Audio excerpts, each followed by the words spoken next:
And we're live.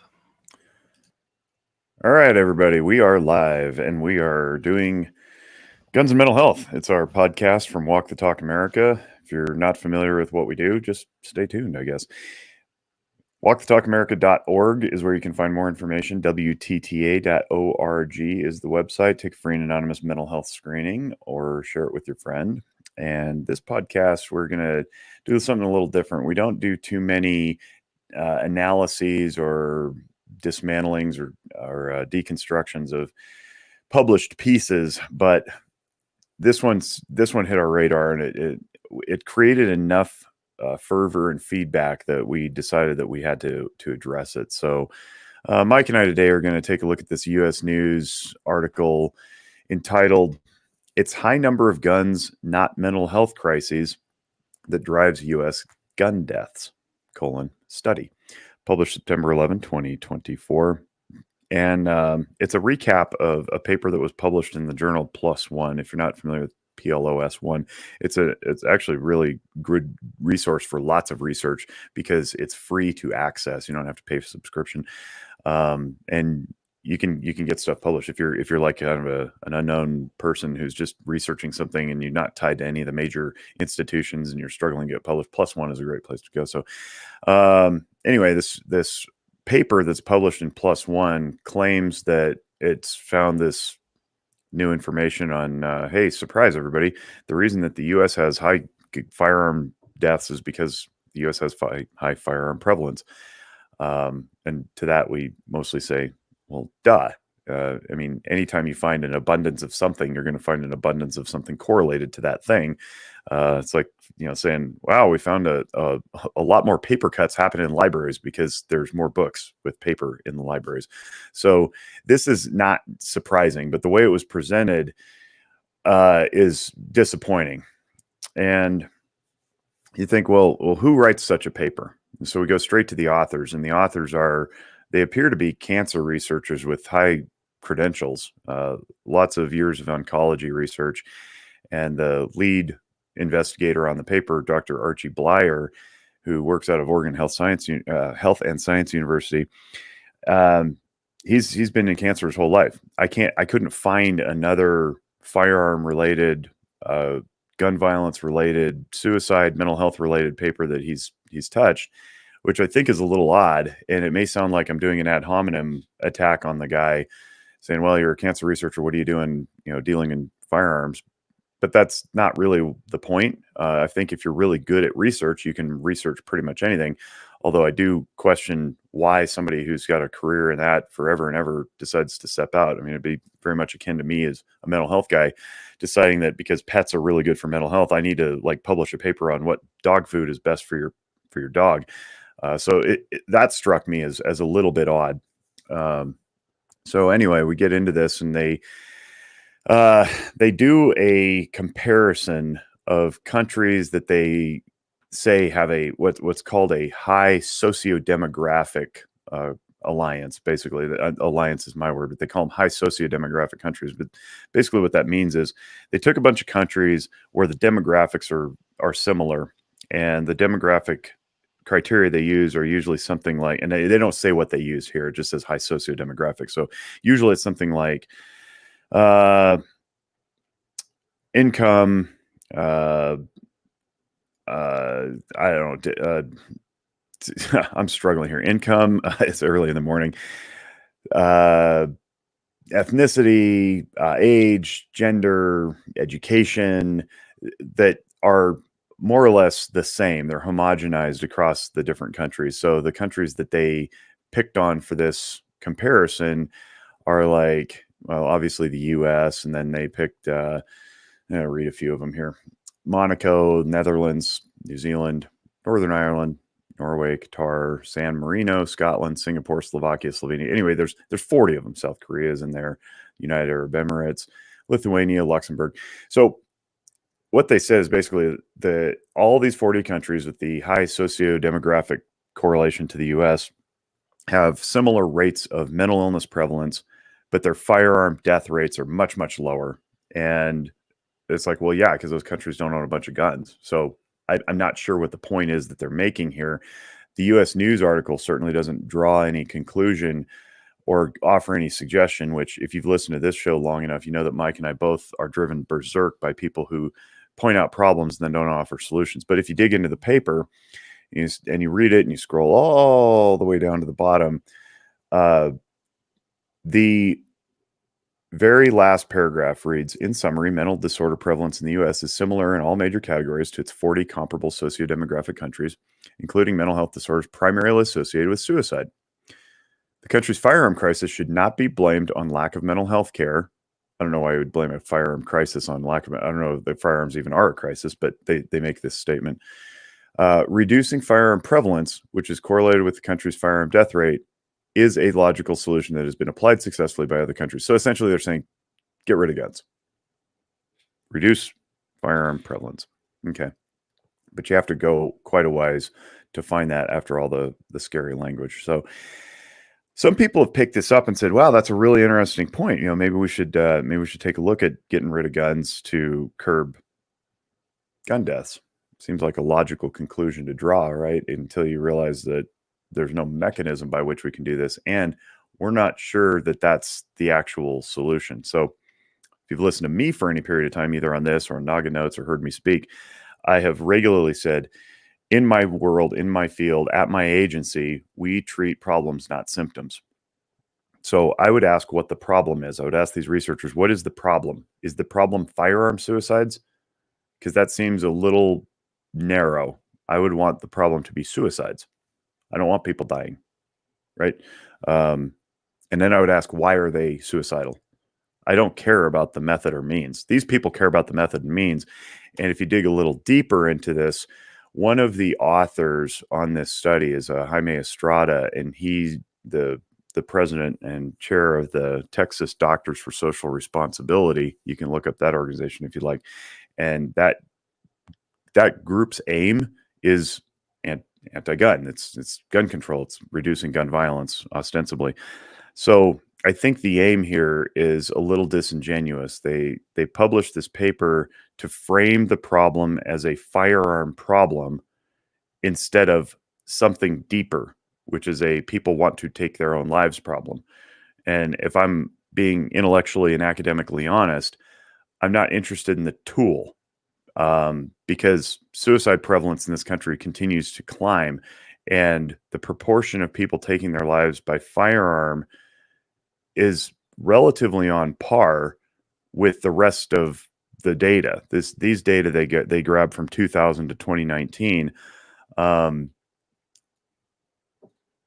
but the approximate 50% of suicides being completed by firearm hasn't really shifted. So you kind of lose me when you publish a paper that says guns are the problem, when I think suicide is the problem. The guns just happen to be prevalent and very lethal. So I'll pause there because I just threw a lot out. And if we've got people watching who have questions, please ask them, because I don't know necessarily what people are interested in on learning this. I can go a whole bunch of different directions. So I got a question for you, Jake. So when I first got into this, it took me a minute for me to understand that you can't equate violence with mental health, right? Like that just because people suffer from mental illness doesn't mean they're going to do something violent. And when I finally wrapped my brain around that and was able to understand what they meant, right? When I tell the story over and over again, it's like the time when I think Dr. Jeffrey Swanson's like, you could take a firearm or, hand it to 10 people that have bipolar disorder or schizophrenia, and they can go their whole life without hurting anybody. You can come home, catch your wife in bed with your best friend and snap, right? Like that was the way it was framed to me, where I really understood what he was talking about. But how in this case, and obviously we're probably both going to throw our hands up, how in this case can they say it's not a mental health issue when we all agree, take the firearm out of it, people that are suicidal are going through a mental health crisis? Well, it may be a temporary one, right? But it is a crisis in that moment that is equated to mental health. Yeah, well, so here's the problem, that you can't take the firearm out of it in this case. If we're looking at just this paper, then that is their whole motif. Their whole motif is the firearm. So if reasonable people look at this and go, well, we'll remove the firearm, they'll go, well, look at 40 other countries. They don't have firearm deaths. They're obsessed with that. They're not obsessed with what I'm obsessed with, which is why are people wanting to die? So we've got research upon research upon research, where you can swing a cat in the internet and hit any given paper that's going to tell you that there's like almost a 90% correlation between suicidality and mental illness. So people don't just take their lives for no reason. It's actually quite rare. We like to talk sometimes in the suicide community like it's an impulsive decision. It's like, yeah, it is in that moment. Like you mentioned, in that moment there's a crisis, and that moment can be a fleeting moment, or it can be like a 10-minute moment, but people are also chronically suicidal too. They live with this ideation of suicide and sometimes never act on it. They just are vaguely suicidal for years and years and years. It's like, okay, well, that's probably something approximating nihilism. I have no idea, where they just don't want to live because they don't believe they have a purpose or whatever, all the way up to a very acute, I'm going to take my own life. In that moment, we want to examine means, and there's a reasonable approach to examining means and saying, hey, you got a means in front of you. I'm looking at my desk here. I got like this coffee cup, and I got my cell phone and some pens, and oh, by the way, a firearm, right? So if I've got a means of taking my life that I know will be more effective than the other means, of course I'm going to use that one if I'm serious about taking my life.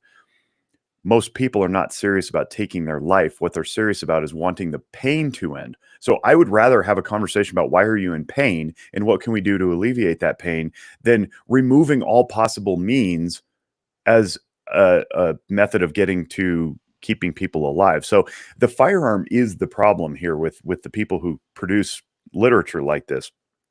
They're not interested, I guess, or they're not intellectually honest enough to have a discussion about root cause mitigation. They'd rather just window dress with, hey, we're doing something by talking about reducing firearm deaths by reducing firearms.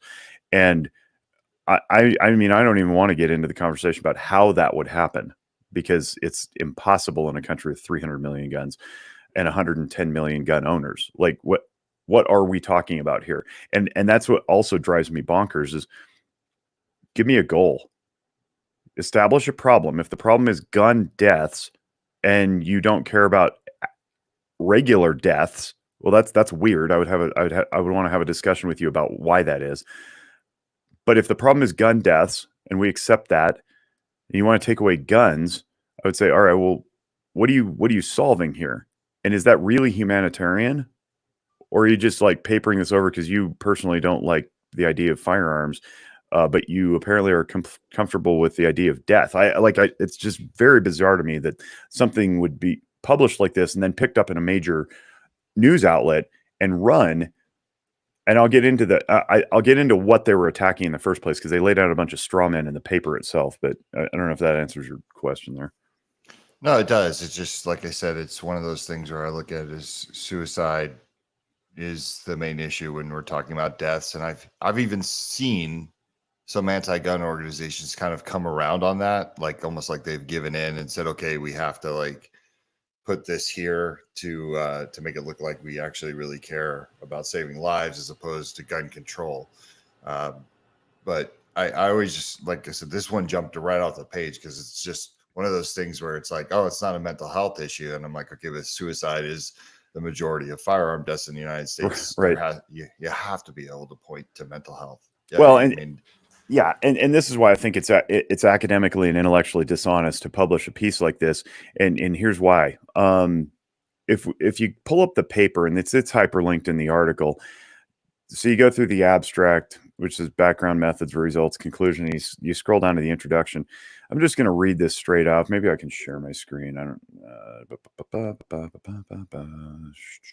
share screen.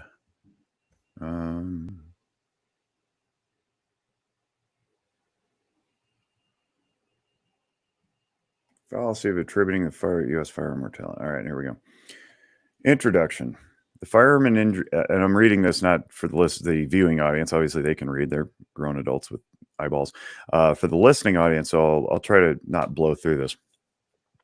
The firearm injury and death rates in the U.S. are at an all-time high and continuing to increase. I don't think anybody disagrees with that.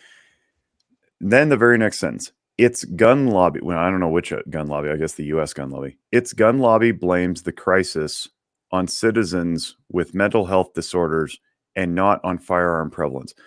I'm going to pause there and deconstruct this. I don't know that the gun lobby blames the crisis on citizens with mental health disorders. I don't have any evidence of that. They're going to give me some, though, and I'm supposed to swallow this and not question it, apparently.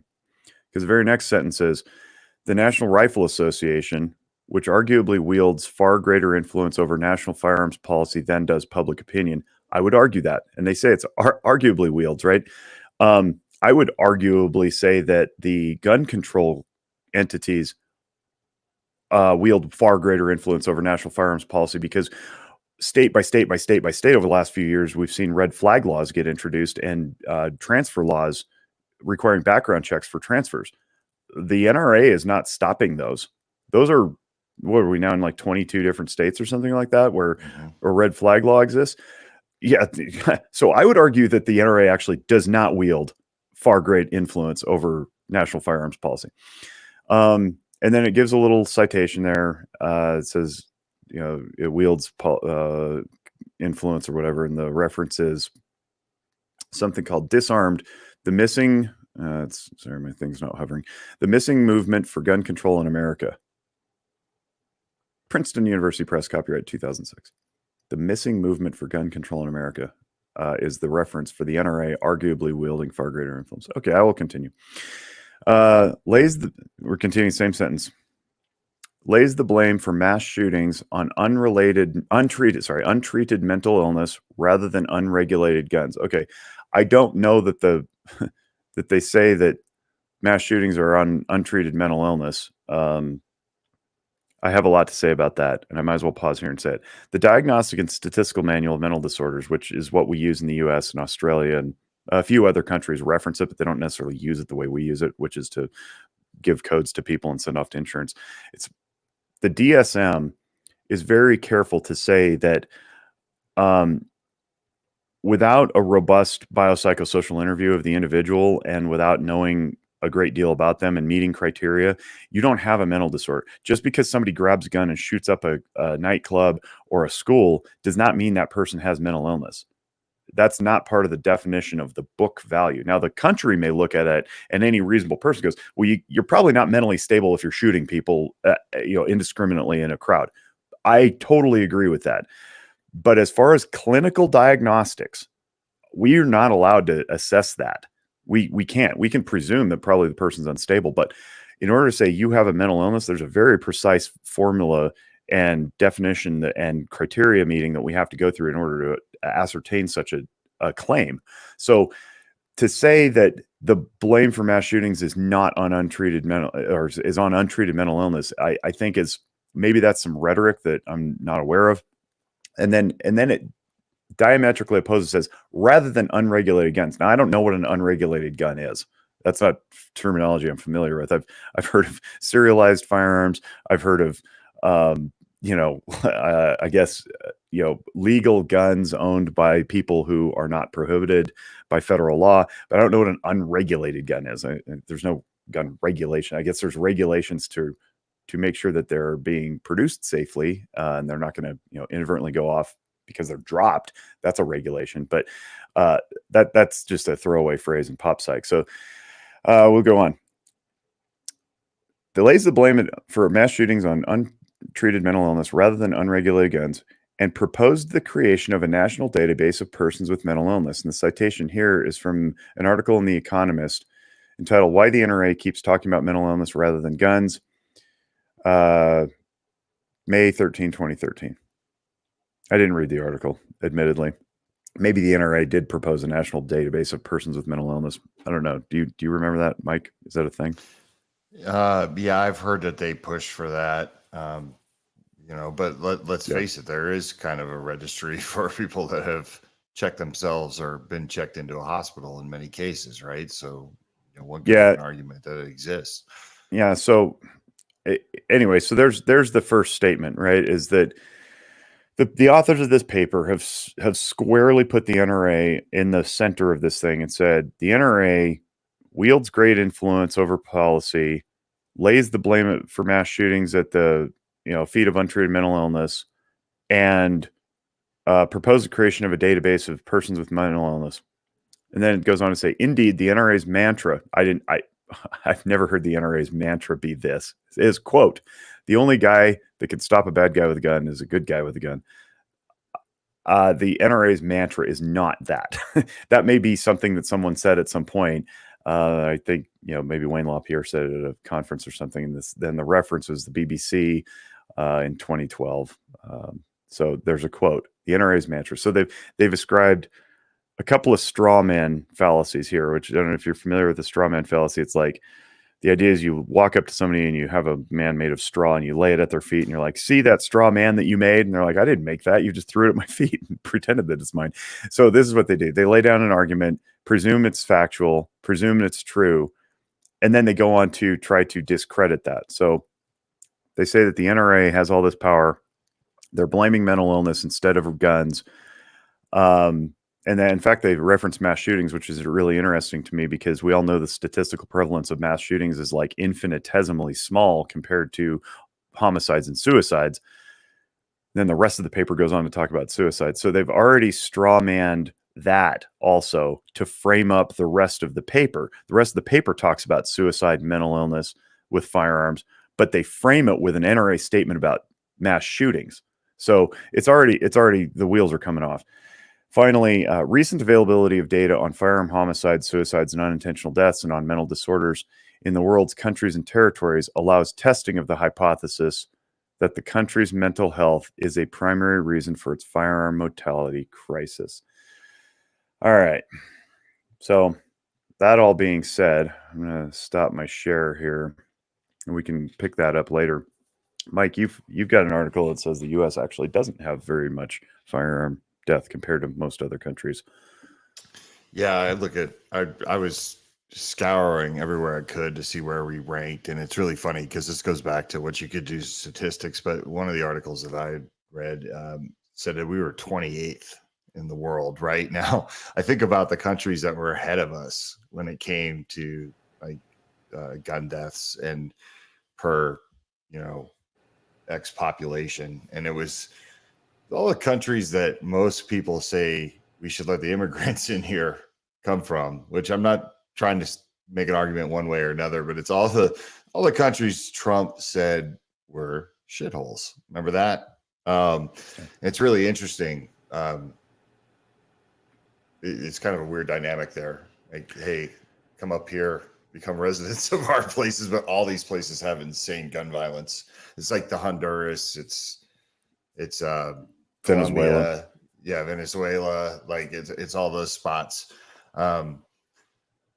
But it's, to me, it's kind of shocking when people hear that. And I remember, I sent somebody the article and I was like, see where we rank. And they're like, wow, I didn't realize we were that far down compared to what you'd think. And I'm just like, yeah, you could read one article that says we lead it. We're number one, but I guess it depends on how you're tracking that, right? Like suicide by firearm, I'm sure we surpass everybody. Yeah. And Brazil was on that list. Brazil was on that list as well. Like that's ahead of us. Yeah. So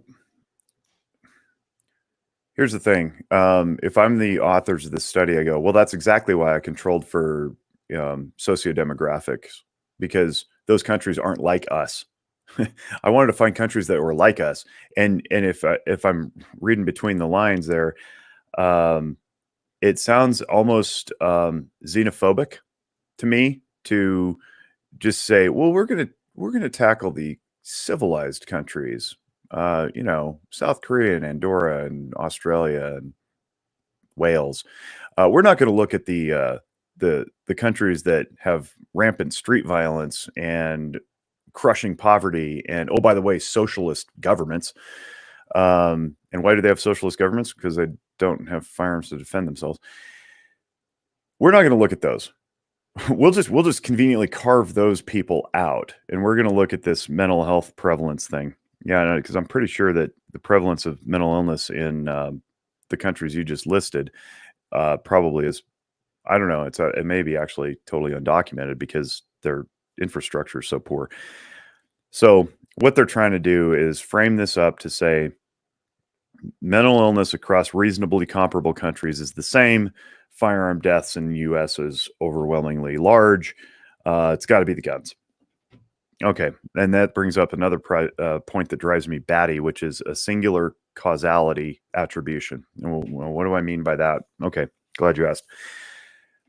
When we look at a problem, we'll take a vehicle. I'm not very good at cars, so this should be a really good analogy because it's going to sound really awful.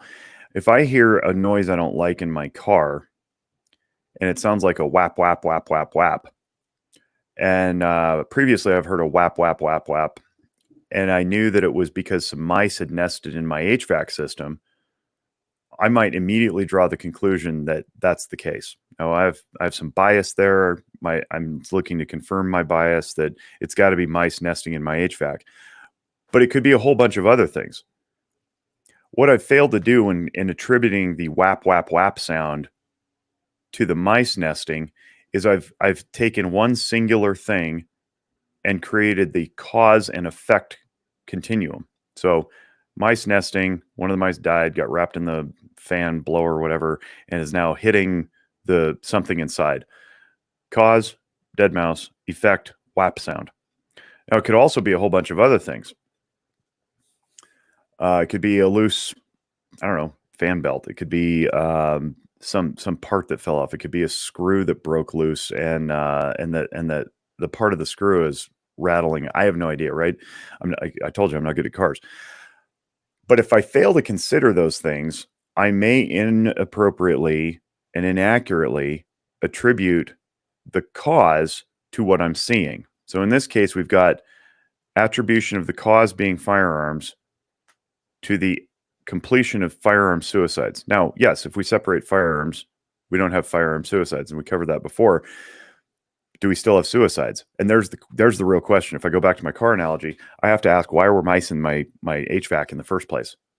Do I need to seal something up? Do I need to make it less attractive for mice to crawl in there? I need to figure out why mice are in there in the first place, not just get rid of the mice and replace the HVAC. That true story, by the way, if that sounds oddly specific, it's because it happened to me. It was gross and expensive. And this is what's going on here. I don't particularly care about the means by which people take their lives. I care about why they're taking their lives. And it may sound a little weird for a guy in mental health with with firearms who works with Walk the Talk America to say, well, what are you doing this for then? It's because we continually say we want to get upstream from this. It'd be really easy just to wave a magic wand and say, get rid of all the guns. But that doesn't get rid of the violence and the mental illness and the suicide. So the implied causality. So we've got causality and then we've got implied causality. There's an implied causality in a paper like this, and I've seen lots of this stuff tossed around. It's like, if you just get rid of the guns, everything would be fine. And that's just as fallacious. It's not true. People have been warring since long before gunpowder was invented.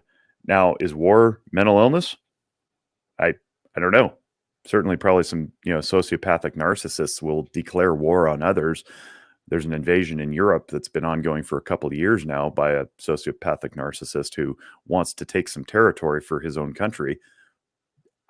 I don't know, right? Like, should we just go internationally ban arms? Go to the UN, ban arms. By the way, the Texas Doctors for Social Responsibility is all about nuclear disarmament too. So I could probably get on board with that. I don't think we need nuclear weapons. But what are you doing? Like, what are we doing? What is the goal? Are you going to get there? Is it reasonable? And what action are you taking? Or are we just sitting there wringing our hands and clutching our pearls and saying, this is a problem, without actually moving on something? Walk the Talk America prefers education over restriction. And so we'd like to teach people to store and stage their firearms better so that they don't get used in times of crisis. They don't get stolen by people who smash into your house and want to take your stuff. They don't get picked up by teenagers and used inappropriately. We got some people in the chat here. Yeah, let's get to that. Yeah. Catch up on what DJ is saying. I think we can go back to DJ was wondering like what's a good resource that like Walk the Talk uses for the general public to maybe educate themselves on all these topics. I always It, default to the FBI and the CDC when it comes to numbers, right? Because that just seems to be universally accepted by everyone, regardless of what side they're on. Usually they find those numbers acceptable. But I don't know if there's anything else you use, Jake. it's very hard because when you get a paper like this, which is, I mean, it ranges between no shit and bullshit. It's hard for the layperson to take that apart, to disseminate, disassemble it, because they use a lot of highfalutin language, like socio-demographic. They use terminology and academic parlance that's sometimes honest and sometimes is intentionally obfuscating, meaning it covers up what's really going on. And it took me 5 or 6 minutes just to take apart one paragraph that I would say is intentionally designed to distract the viewer from, or the reader from, what's really going on. But then there's the larger picture issue of something like this, where if you're not in my field and you haven't gone through a stats course a couple of times, you're not going to know to ask, I'm going to click on this thing here. Does Norway, just pick a country, does Guam, does Iceland, does Estonia, Denmark, do these countries diagnose mental illness the same way? Do they treat it the same way? If their threshold for diagnostics is not the DSM, and the DSM right now in its 5th iteration, text revision, holding in front of me right here, lots of pages, very thick book, 1,050 pages to be exact. Very high bar to meet, or to clear, I guess. The criteria are so stringent and the language so restrictive that it should be really hard to diagnose somebody with a mental illness. If their bar is lower and their criteria aren't as stringent, it could look like their country has more mental illness than it actually does. And there's no way to know that or to cross-check it because the systems and methods aren't even aligned. So there's that. And then there's the correlation of suicidality, which this paper doesn't go into. We don't know what the suicidality prevalence is in those countries based on the prevalence of mental illness. I don't know that they're as tightly correlated as the U.S., which has, like I said, 90% correlation from, suicide completion to prior mental illness. What does their treatment look like? What do their systems of care look like? So you read a paper like this and you go, oh man, that's a big deal. Wow. We should probably do something about this. Okay, well, cool. Let's do something. Walk Talk America is doing something. What do you want to do? So there's really no way I could teach somebody in a 30 or 40-minute podcast about how to examine critically an academic paper and decide whether or not it's authentic, has high fidelity, and should be trusted, or if it's just propagandized nonsense from an activist group that clearly wants to push a political agenda. I can't teach you that. All I can say is dig into the literature, find the numbers themselves, and see what your spidey sense tells you. What seems reasonable. What seems reasonable is in a country that has 4% of the world's population and 25% of the world's firearms, if those numbers are to be believed, and I have no reason to not believe them, then of course we're going to have more negative outcomes of guns. But I would also counter that given the prevalence of firearms in our country, we should have a lot more gun violence. We should have a lot more firearm suicide. And we don't. Like we should be having, like, look at those 27 countries that outstrip the US. Like their gun prevalence is far lower, but their violence rates are much higher. Why? Because they're not responsible. They don't have a culture of responsibility and safety. We do, and that's one cool thing. Pause. Yeah, I'm starting to get ranty. No, it's great. I love it. But for example, DJ, you said you could shoot holes in the FBI thing. Absolutely. Right. Like that's the problem with statistics everywhere. Unreported things, people who don't contribute. Like you said, law enforcement agencies, some of it's voluntary, but you use statistics, you find out what speaks to you in those statistics, right? So if I'm having an argument with somebody and they say, oh, you can't use the FBI because of this, right? Then they can't use the FBI because of that, because every time you look at some sort of report, and I was talking to Kevin about this yesterday, I can find a way to make what Walk the Talk America does the most important thing in the country by looking at statistics. And that's why I lean into statistics, even negative ones, right? Like I'm just like, okay, give it to me, because I'm going to tell you as soon as you give me your statistic and wherever it's from, I'm going to say, well, that's why you need Walk the Talk America. That's why we're the most important organization on the planet, right? And I said that to Patrick from Med Alert, Gun Alert. I said, because he's the one that originally sent me this article that caused a lot of the conversation that's been happening, is I said, the greatest thing about this article is that you're able to say, this is why I'm here. This is why Gun Alert is the greatest product on the planet. Like that should be how you end every conversation with someone that asks you, what's your opinion on this piece? But the FBI statistics, I mean, one of the ones that always stands out to me is that's where I learned that hands and feet kill more people every year than AR-15s.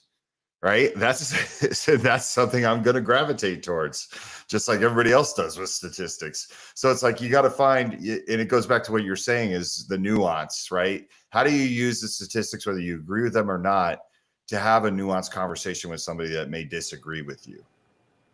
What's really frustrating, I think, for me is that there's bad actors everywhere, and we all can look at the same data set and draw different conclusions. And based on what you want to have happen, you can use that however you want. And the uneducated people who don't do this for a living, and I'm not saying they're uneducated broadly, I'm saying they're not educated in this particular topic, which usually, our legislators are comprised of these people. These people they comprise the policy making bodies. So I roll into random legislator who may be shop owner in central Reno doing her due diligence in Carson City, trying to pass good laws for the citizens of Nevada. I come from pro firearms community. I go, hey, there's a problem here. I would really like you to make X law to solve Y issue, and it'll be pro firearm. But I really need you to do this, right? And we'll use Louisiana for example, because I think that's a very good one. That it protects firearms retailers and range owners from suicides if they take in a gun and give it back too soon, and somebody does something negligent or irresponsible with the gun. The shop that gave it back to them cannot be sued. I think that's brilliant. Now, my bias is toward liberty. My bias is toward freedom. My bias is toward doing the right thing in a spirit of humanity. It's not to control others. So I will bring that bias into the legislature. And if I'm talking to this gal who's from my district or whatever, and she goes around to the rest of her caucus and she's like, Jake's got a really good idea. Look at these data. We think that this can certainly help, in time of crisis. And they passed that law. All she's doing is listening to me. I'm the expert. I'm the one who has all the information. She's just trusting it. Now, flip that around. You got somebody who wants gun control, for example, and they go in there and do the same exact pitch with the same exact data set, the same exact statistics, and go, the best way that we can prevent firearm deaths in a time of crisis is red flag laws. We're gonna go to the judge and we're going to pitch our case, and he's going to issue an order, and the deputies will show up and take the guns, and they'll hold them until a person's out of crisis. That very same legislator may go, yeah, that sounds really good to me, because they have no idea. And the difference there about why red flag laws are sweeping the nation and, I don't know, laws protecting the firearms retailers and ranges are not, is funding. Like Bloomberg and March for Our Lives and Mom's Demand, they've got gazillions of dollars, and they don't spend it on advertising. They spend it on hiring policy making influence through lobby efforts. So while Jake gets to go down to Carson City and take time out of his schedule for this one big heavy lift, they've got an army of people whose job it is to convince the unwitting legislators to go, it sounds like a reasonable solution to me, because there's an absence of the pro liberty people in the room. Like, we just don't have enough of us because we're not aggressively pursuing legislative involvement. We're not aggressively pursuing policy interventions, because that's not our thing. Liberty is our thing, right? So it's really easy to get run over by the same exact data sets, just presented differently. Now, if you take multiple data sets like this paper's done and you draw spurious conclusions, you end up with a bad paper that draws spurious conclusions. I mean, I don't even know about some of these countries. Like, did they count substance abuse in mental illness? Like, how do they measure that? I mean, our own DSM has evolved like 3 times in the time I've been practicing. The criteria are completely different than they were 14 years ago. So, yeah, well, and what other aspects of freedom do these countries sacrifice as well, right? Some places don't have free speech. Kevin, I want to kind of shift towards, I guess, the rebuttal to somebody that is gun neutral or curious and says, like, what do you say to somebody that presents this paperwork or this paper? And one thing I want to add before I get Kevin's perspective, because Kevin had a great perspective. Kevin sometimes can be a very calming voice to me, because I was just like, this is what I would say when I first presented him with the paper. I know you, Jake, were like, this is just trash. But Kevin. Real quick, it's not trash per se. It's probably a decent enough paper for a grad student to produce. Like, that's okay. You did a little bit of an analysis of data, and you compared some countries, and you drew this conclusion. It's not good. I would certainly expect better from somebody who's been practicing for 30 years. So it's bad research in that it doesn't directly assert a problem and then try to solve a problem. But it's also like we said, it's kind of like, well, no kidding, it's a duh paper. Like, it's just low level thinking. So sorry, go on. No, so what I try to do when I talk to people, especially about freedom, because not everyone cares the same or feels the same way that I do about freedom and that you do about freedom. Some people are willing to give up freedoms, and they're okay with that. But I want to bring this back, and I hate to be this guy right now because I really am not this guy, but I want to bring this back to the COVID times. Right. And what did we learn? We learned 3 things, I think, or at least I did, that were pretty eye opening. I learned that the government definitely cannot guarantee my safety. And that's in all aspects of life. I learned that freedom can be taken away from you by governors. Like, I never realized like how powerful governors were. Like, almost more than I started to focus on governors more than I did president. Right? Because governors are like, nope, we're shutting that shit down. Like, you are not going to work. And if you do not get this vaccine, you will be fired. And, businesses started to take that stance. So we learned that. And then we also learned that on January 6th, our freedom, our democracy almost collapsed by a guy who looks like Jamiroquai storming the Capitol. Right? So a group of people that look like our military should have been able to take out in 25 seconds. Maybe that's like way too long, but maybe they were just like talking and laughing. And then, right, we go, okay, but I'm not trying to make light of January 6th. But what I'm saying is, I was told by many of my friends that we almost lost our democracy. Our government almost fell on January 6th. I'm not giving up my guns. And this goes back to the whole genie out of the bottle argument. Like, those 3 things right there showed me that we can't get rid of guns. They made the argument for why we have guns. So I just want to say that for the listeners. Sometimes you got to make people see a certain light, because every one of my friends that is anti-gun that I say these three things to about COVID, that COVID era, they all agree with me on those three things. Like they don't deny that. Now they might have an argument on why that stuff was necessary, but I think people need to understand why guns are so important to people. And that's part of the nuance of having the conversation. Kevin, do you remember how you phrased it to me when you said, this is how I would approach this nuanced argument with somebody that really believes in this paper? Give me a little refresher, because we've done a lot of analysis. I think I know where you're going, but swing me a softball. You were kind of like meet them where they're at, right? Which is our mantra on this show. Thanks to Chris and Conti. Everybody take a drink. Yes, sir. But you were like, I would dive into this, but you kind of hit them with the kid gloves. I love that you don't remember what you said and what you said. That's how impactful weakness. You are. Yeah. That's how unremarkable you are, Michael. I mean, I kind of have the same perspective now of, all right, everybody on this show agrees that the genie's out of the bottle. Taking away guns isn't the answer.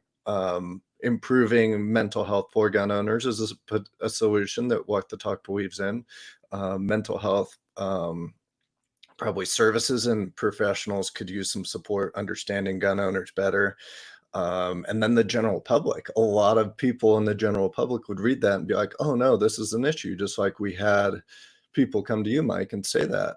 And a lot of people's response is, well, go educate yourself. Well, that seems like sending a first grader to an elementary school and be like, go educate them yourself. They wouldn't know where to start. They wouldn't even know if the information's good.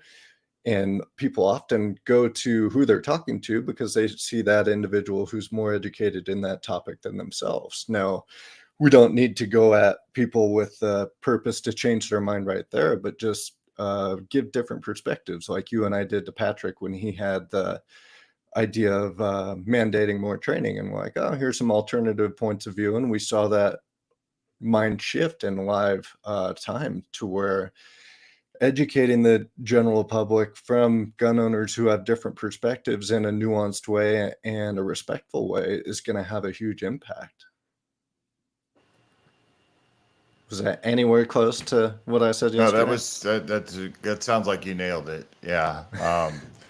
Like I said, you have the ability to kind of, because I consider you like Patrick, right? Like, except you're farther along. Is like you had to kind of be thrown into this, dive into this. You didn't necessarily. I mean, I don't think you ever had an issue with firearms, but it's kind of like learning what our culture, the 2A culture, is all about. It's like you've been on a 4-year cultural competence course with us, right? And now sometimes you can anticipate things and the blind spots that we may have, and still be able to kind of come with this like rational answer of not getting emotional, which I pride myself on and Jake prides himself on, but sometimes I think we are too damn close, right? It just happens over time. Yeah.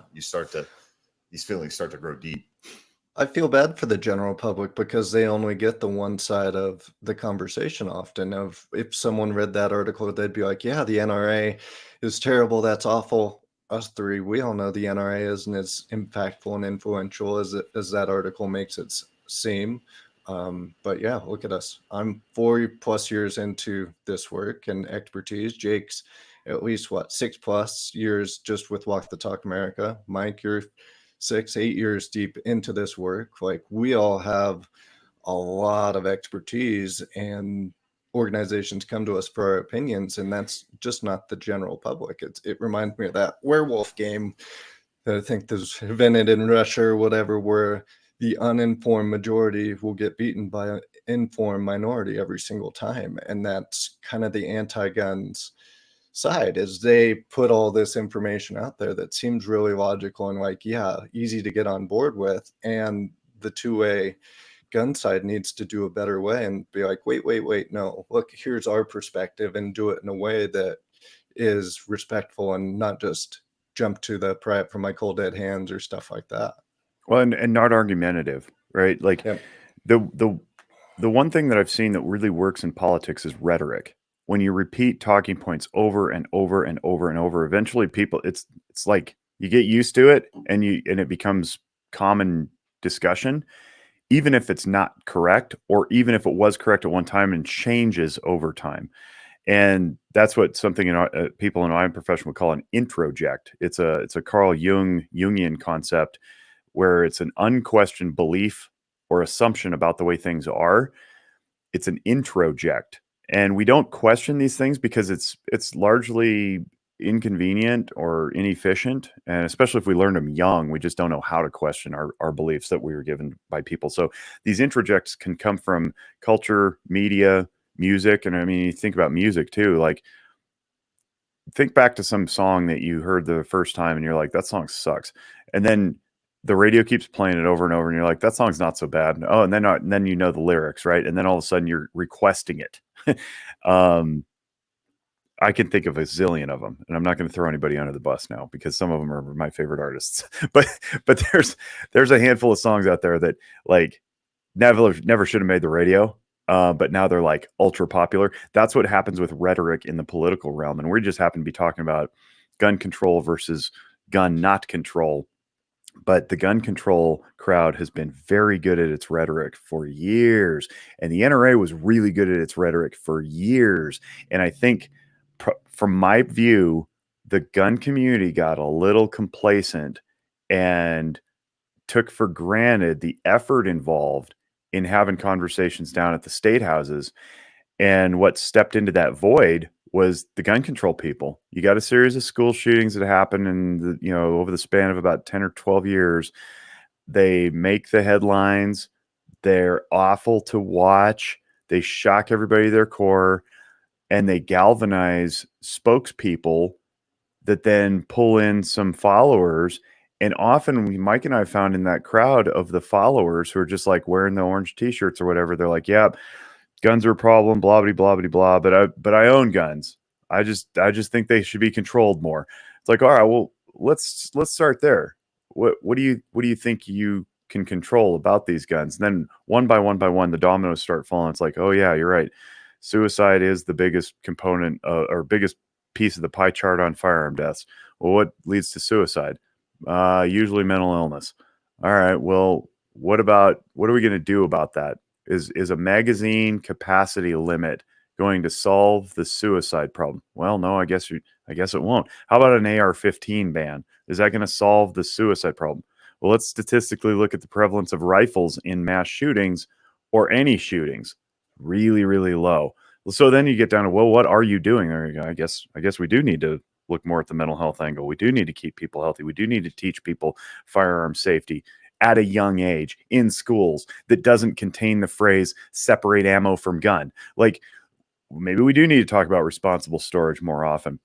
Maybe if you're really hopped up on the legislative angle and you really want some policy, maybe the policy needs to be a tax break for buying a locking device. Maybe the policy angle needs to be a hold harmless for the shops that take in the guns in a time of crisis. Maybe you need to re-examine some of the background check stuff and give a Good Samaritan waiver for people who are trying to do the right thing in a time of need, so they don't take their friends' guns while they're suicidal and end up becoming a felon.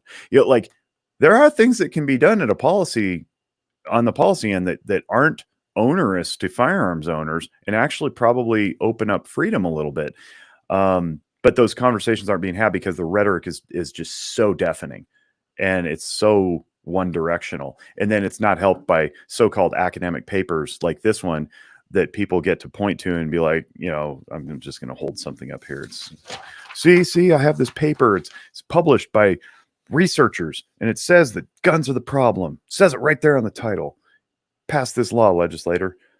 Like, well, the legislator's really busy. They don't have time to read it and dig into it like Walk the Talk America does on its podcast. So they go, yeah, all right, here's a new law. And then all the gun owners roll their eyes. Everybody's afraid of becoming a felon. And then nobody goes into care because they think that Jake and Jake's facility are going to pick up the bat phone to the government and tattle on him for being a gun owner. And then they get worse because they don't get help. And then it is a mental illness problem. Yeah, I tell people all the time, hey, if you if there's no alcohol, there's no DUIs, right? But for some reason in this society, a couple months ago, I was reading something about a guy who killed a family of 6 drunk driving. Um, that doesn't even matter to anybody because people like their alcohol. You know what I mean? But if I was somebody who didn't like drinks, I mean, or didn't drink, I'm sure if someone passed a law that banned alcohol, it wouldn't affect me one way or another. And that's a lot of the issues with firearms, right? Like people don't own firearms. A lot of people aren't. It's not because they hate them. It's just they don't have them. So they don't really think about the freedom element when it comes to firearms. They just think of all the negative outcomes, right, that are shown to them all the time in the media over and over again. But there is hope. I do have some faith in Hollywood. The recent talks that I've had with a few people that have really taken a vested interest in wanting to promote responsible storage and just safer messages when it comes to what they're writing in scripts, and we'll see how that pans out. But I think we've approached this all wrong. And the, and I hate to just default to the genie's out of the bottle, but the genie is out of the bottle, folks. And I've said this time and time again. One of the most shocking moments when I speak in front of a crowd that isn't pro 2A or from gun culture is when I say, when I owned Eagle Imports, at the height, we were doing 60 to 80,000 guns a year. We had no law enforcement, no military contracts. It was all civilians, regular people, everyday Americans that wanted to defend themselves or shoot for sport or for whatever the numerous reasons there are that people are into it. And that's just fact. And I was a small company. So what are the large companies doing? That is the moment where I see everybody's eyes become like quarters. And they're like, oh my God, what did he just say? Because usually when I ask that question privately to people that are like, want to have a nuanced conversation, I go, when I own this gun company, how many guns do you think I sold a year? And almost all of them say like 5,000, 10,000. I think it's just like, that's an acceptable number in their head. So we have a lot of guns out there, and they're not going back in the bottle. who's DJ is asking, and we say that in our presentation actually in the training. I say we need to meet this issue where it is, not where we want it to be, not where it could be someday, not where it is elsewhere, but right where it is. And right where it is a lot of guns are out there, and a lot of people own them, and a lot of people aren't interested in giving them up, and a lot of those people are in the gun control organizations, and they do own guns, and they stand in front of you and say, as a gun owner, I embrace this proposal, right? So there's a very nebulous interpretation of what it means to be a gun owner too, and that's something we have to teach also. There's a whole bunch of people out there who own firearms and think that these quote unquote common sense gun laws are perfectly acceptable. It's like, well, yeah, perfectly acceptable to you, but right next to you is somebody who thinks it's not, and you guys need to talk about this. So DJ says, there's got to be an emotional component, or there's got to be a way to get the conversation going. He says maybe emotion is the way to crack the thing. I actually disagree with that. I don't think emotion is the way to do it. A big part of my professional life is teaching emotional functioning, and I think when you act out of emotion, you do things you don't like, and you will later regret. So I would prefer to act out of logic and reason. However, getting people's attention through emotion is not a bad idea, and then reasonably presenting something. So one way that I would suggest we do this is whenever you see something that publishes like a paper such as this one, I go, like Mike suggested early on, great, that's exactly why Walk the Talk America exists. And they go, what? What is Walk the Talk America? Or you say something like, yeah, I know prevalence of guns is a real problem for suicide by firearm. That's why we need to teach people responsible storage and intervention in a time of crisis. You just remove the gun completely. You say, we're not talking about getting rid of guns. That's dead on arrival. Instead, you have to counter with something. And what you counter with is what's already in place, what we're already doing. And the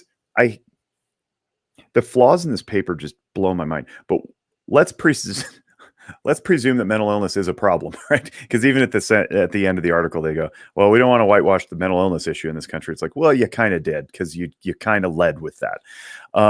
But let's say that, right? go, yep, that's why we need to treat mental illness better. That's why we need preventative care paid for by insurance companies. And people go, what? And they cock their head like the RCA dog looking at it, listening to his master's voice coming out of the phonograph. And you say, yeah, mental illness treatment is only good if you have a diagnosed condition. That's the only way your insurance is going to pay for it. No one knows that. And I keep talking. I talk till I'm blue in the face until it changes. And I will keep talking about it, and I'll keep beating that drum. Every single time. I'm not kidding you guys. Every single time I bring this up, except to known audiences, every single person in the room is like, really? Yeah, really? Like, there is no preventative care for mental health. There is no pop the hood and check the belts and hoses 4 times a year like you get in dentistry or optometry or whatever. Pay for preventative care. Keep people healthy. Stop letting them slide into degenerative crisis. That's how you get ahead of it. All right, you want to stop suicide? Let's keep people healthy. You want to stop firearm suicide? Teach the gun owners how to recognize their own mental issues. Teach the gun owners to store responsibly. Make it easier for them. Say things like, practice retrieving your gun as much as you practice putting lead on target, right? There's no way that we can't solve this. Like, this is a solvable problem. Get families back together. Get fatherhood back in the home. Educate your children. Keep them in school. Get them off social media. Take the screens away. Turn off the internet. There's no reason a kid under the age of 16 should be on social media anyway. If I had my druthers, it would be 18. And that's from research by Jonathan Haidt anyway. So, we gotta start having these conversations and push the needle forward on cultural change and family systemic change, not just remove an object.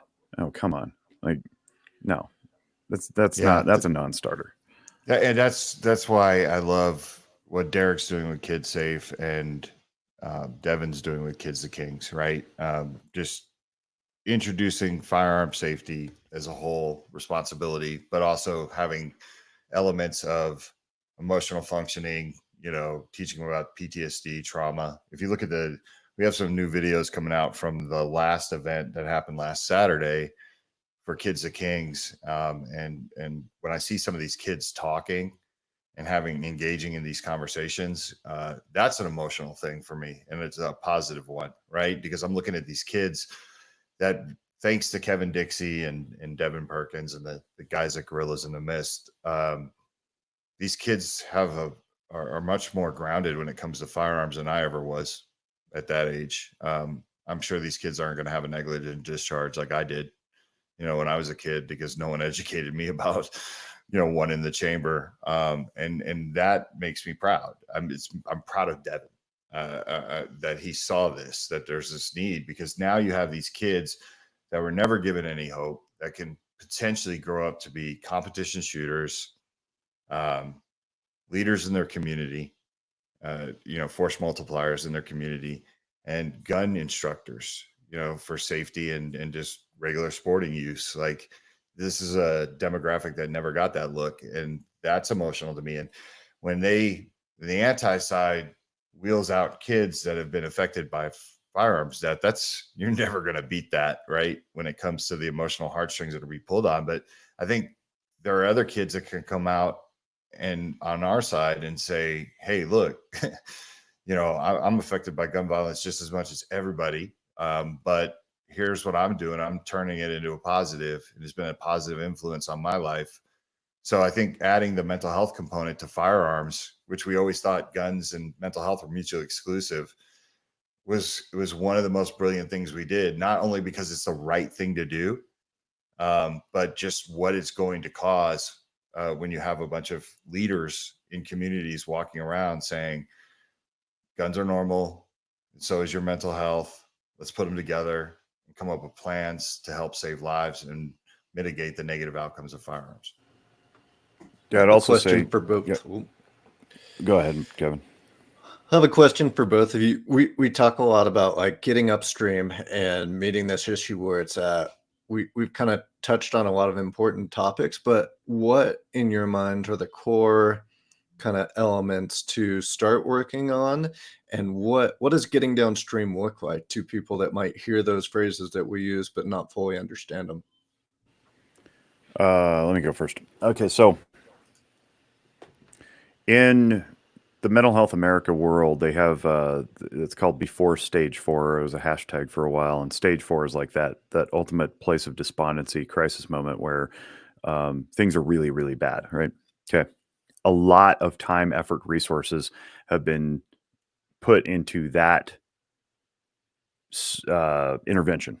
Okay. So if you look at any state office of suicide prevention, any county health department that deals with suicide prevention, the focus is almost always, and I'm saying almost because to my experience, it's always, but I don't know what else is out there, but it's almost always centered on what to do in the time of crisis. No one talks about staying healthy. They only talk about intervening in a moment of crisis. In fact, when I was teaching the police academy here locally, we would do crisis intervention training, CIT, and it was a week, 40-hour week. It's required by the Nevada Peace Officer Standards and Training Post requirements. So I would teach the intro to mental health, and then I would do scenarios and evaluations at the end. The whole week was for law enforcement officers to intervene with a mentally ill subject in the line of duty, de-escalate, point to services. That's a crisis intervention. That does not do anything to alleviate the root cause of what got them into that crisis. Now, when we think mentally ill subject encountered by law enforcement, usually people think some person struggling with schizophrenia on the side of the road in downtown of their city, possibly addicted to substances. That's usually not what happens. Usually it's a person in a place of despondency because of something that happened in their life, like an argument with a loved one. A person in a crisis, it's crisis intervention training, right? Not mental health training. Mental health is a component of it. Crisis intervention is a domestic dispute. It's a civil dispute. It's two guys in a parking lot at a tailgater who are about to brawl, right? The same tactics and techniques that work on that person work on anybody else. De-escalate, re-regulate, drain the limbic system, offer solutions. But I'm more interested in what got those two guys ready to brawl. Why were you so dysregulated that you thought that violence was the solution when you're supposed to be partying before the football game? What's up with the couple that has the chronic response from law enforcement because they're fighting all the time in their house? Right? We can show up and be like, hey, calm down, sit over there. Let's talk this through. All right, cool. You guys ready? Good. All right, we're going to get out of here. Nobody's getting arrested tonight. That's not getting upstream. That's very, very far downstream. That's stage 4. I want us never to get to stage 4. And I think, to answer your question, the answer for me, and this is my bias, but it's working, is we got to teach emotional functioning. We have to teach what the brain is doing in response to environment. It's not in any curriculum. The school districts in the K-12 system are sort of starting to rub up against SEL, but the emphasis is way more on the S than it is the E and the L, which is social emotional learning. They're talking about social, but they're not really talking emotions. And when they do talk emotions, it's very vague, it's very imprecise, it's not well researched, it's not well done. I think my stuff's really well done because it's based in research. You can watch the videos on Zephyr Wellness YouTube channel. But if we know well what our brains are doing in response to the environment, we can be in charge of our responses to the environment. If we don't know, we're going to react out of impulse. And that's how you end up with fights. That's how you end up with reflexive middle finger through the windshield while driving down the highway and somebody cuts you off.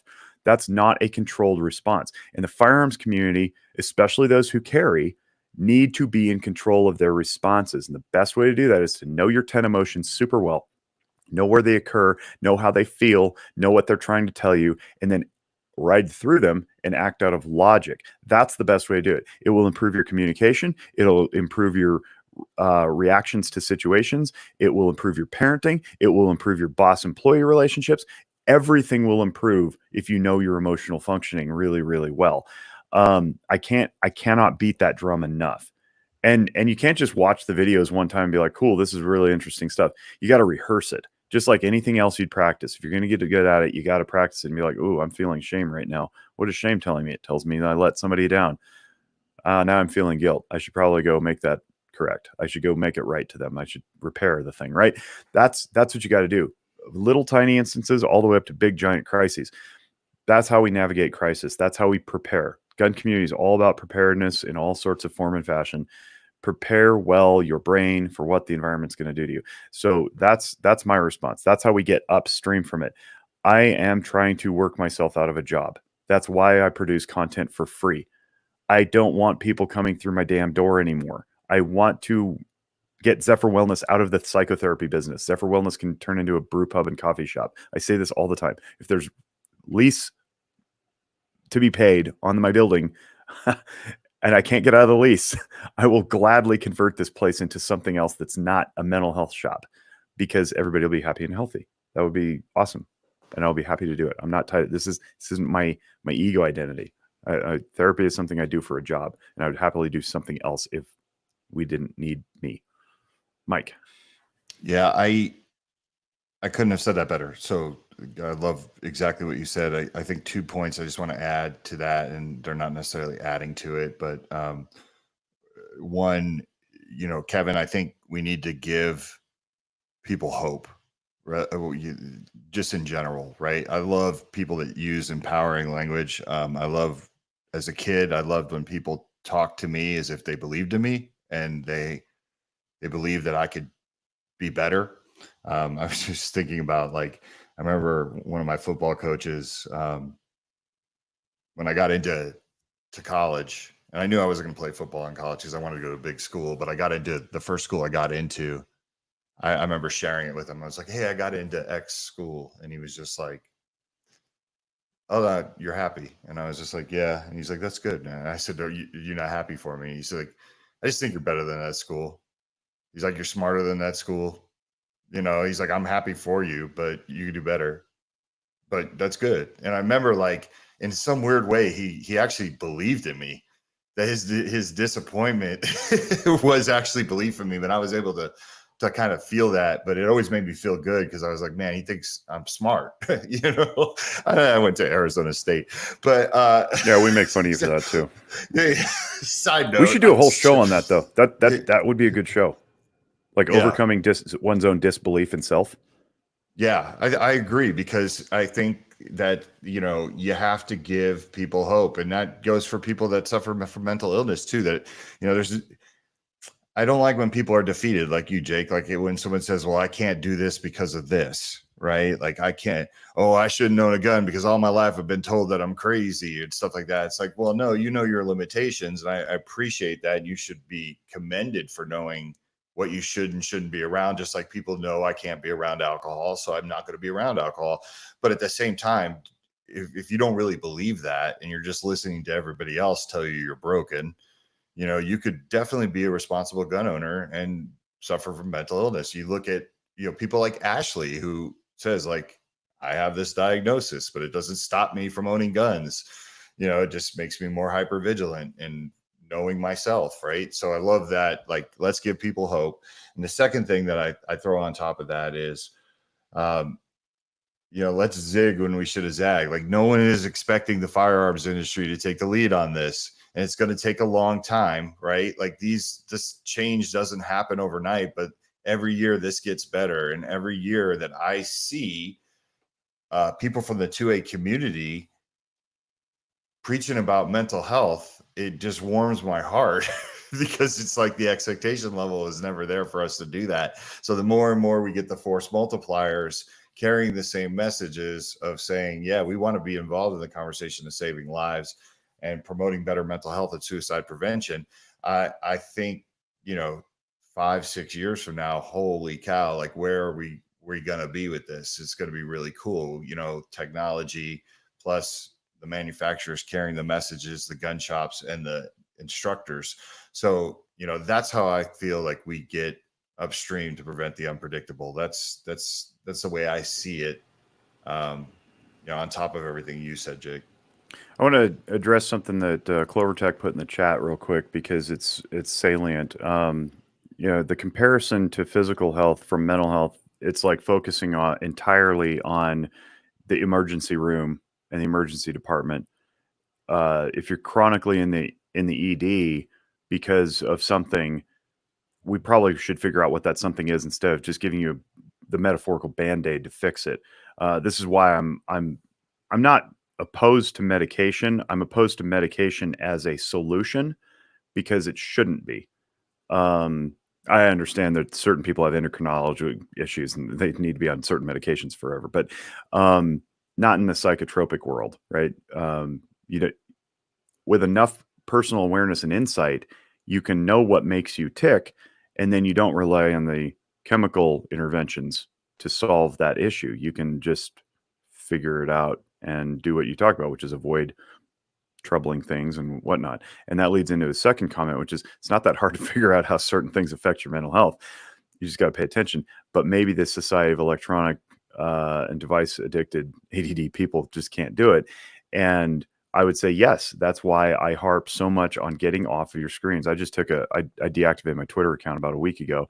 And the first 3 days, I was constantly picking up my phone to like do something because that was my habit. It was like something's happening, some conversation is occurring. I got to check in. I got to see what the latest post is on whatever news.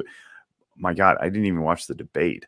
I watched some clips of it afterward, and it was pretty much what I expected. But I avoided all that. I didn't even know about the eating of cats thing until like 3 days later. It was glorious. I had to ask a buddy. I was like, what did I miss? He sent me a meme, and I was like, okay, tell me what I missed, because you're not a meme guy. You don't send me memes. And it's awesome. Like, I've never been healthier. I did it a couple of years ago, and it took me a good week. Now I'm a week in, and I'm like, I'm stable. I don't keep grabbing my phone anymore. So get off your screens, get off your devices. All it does is stimulate. And we're not, our brains are not evolved to have that level of stimulus. So when you know, Chris, when you talk about like, we're not able to pay attention, it's literally true.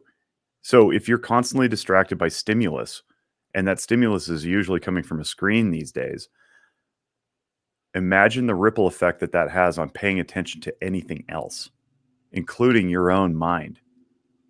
Not to mention all the conversations you have with, you know, your bosses, your employees, your spouse, your kids. Like, can you really settle in and focus? Can you really be at peace? Ask yourself that. Are you really as calm and present as you were 15 years ago?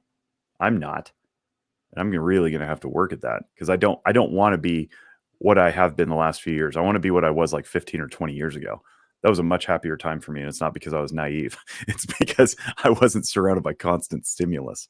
So yeah, slow down, notice things, pay attention, get in charge of your own responses. That's how we get upstream. Long-winded answer to Kevin's very short question. Anything else to add? We're pretty deep into this at this point. We thought this would be like a 20-minute. We thought this would be a short one. Yeah. Shocker. I mean, it was again. short. We're like this study's garbage, and it doesn't tell us anything we don't already know. While we're here, we might as well talk. So, all right.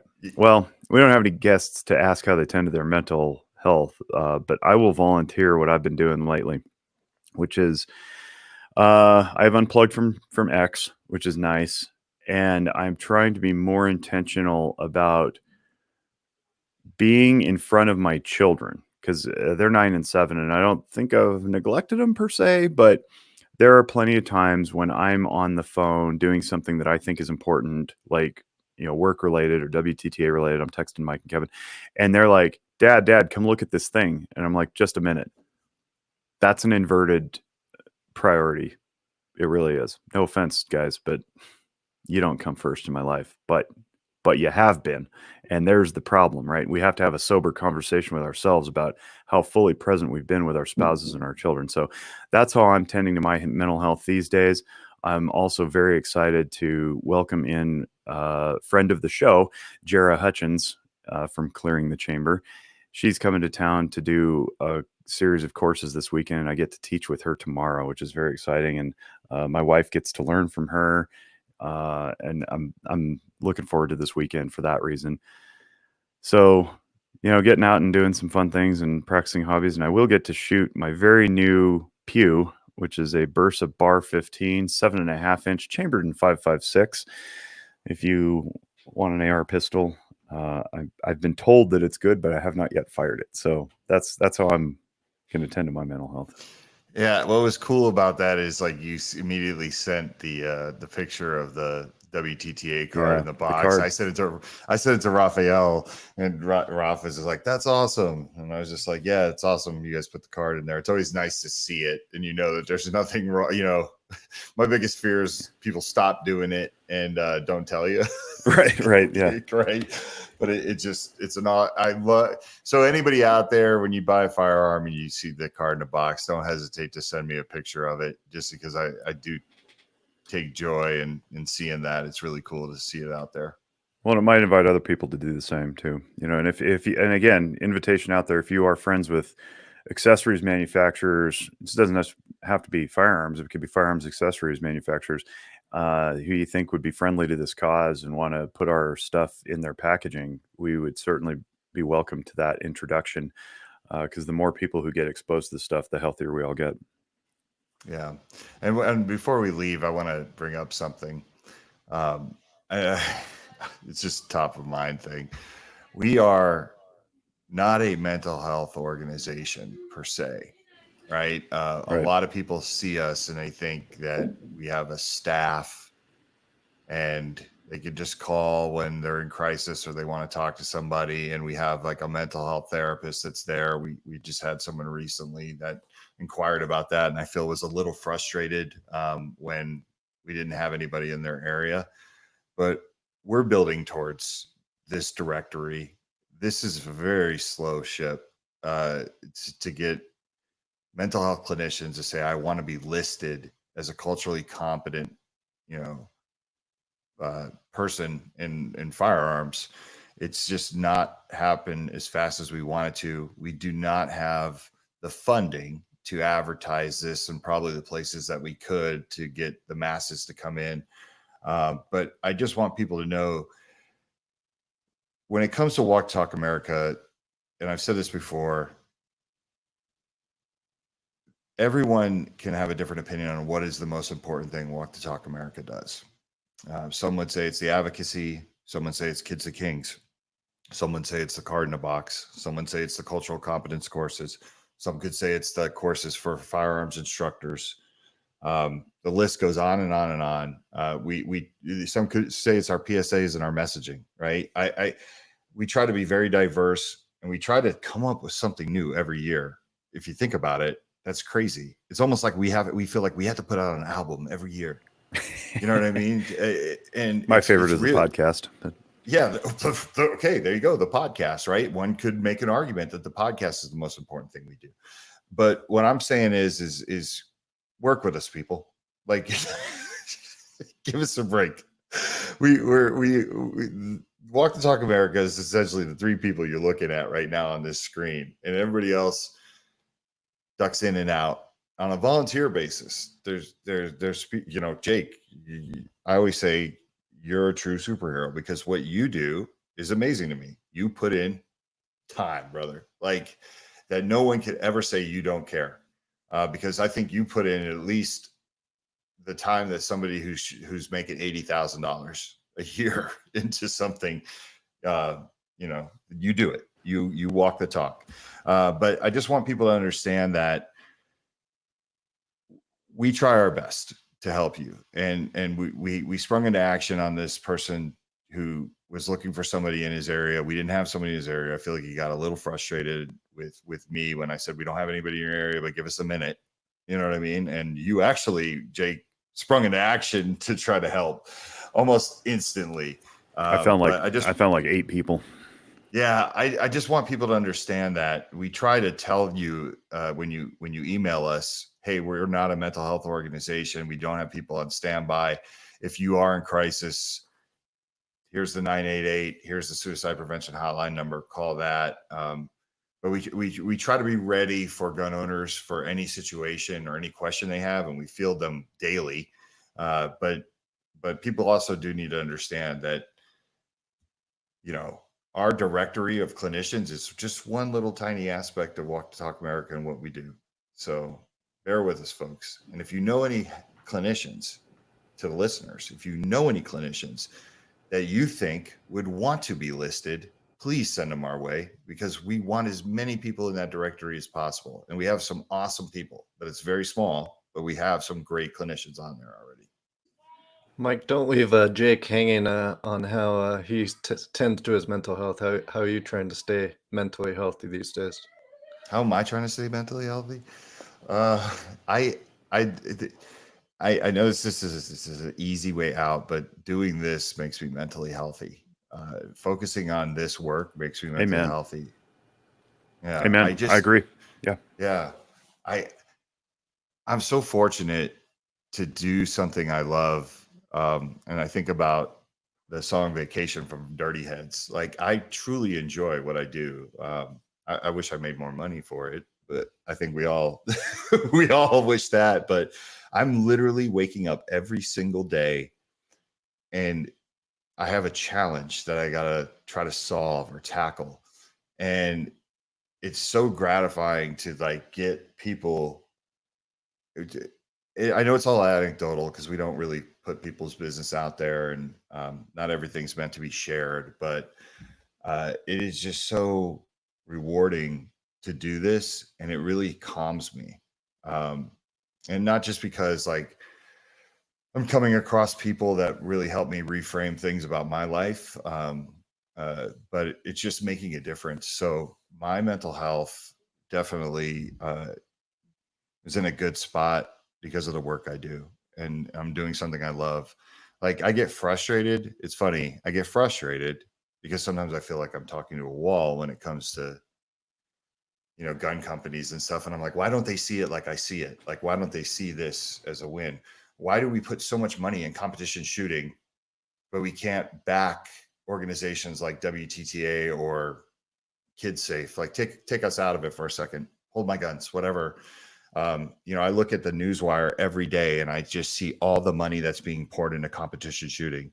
And I think that's great, but I think there's money for both, right? That stuff frustrates me, but I don't hate what I do.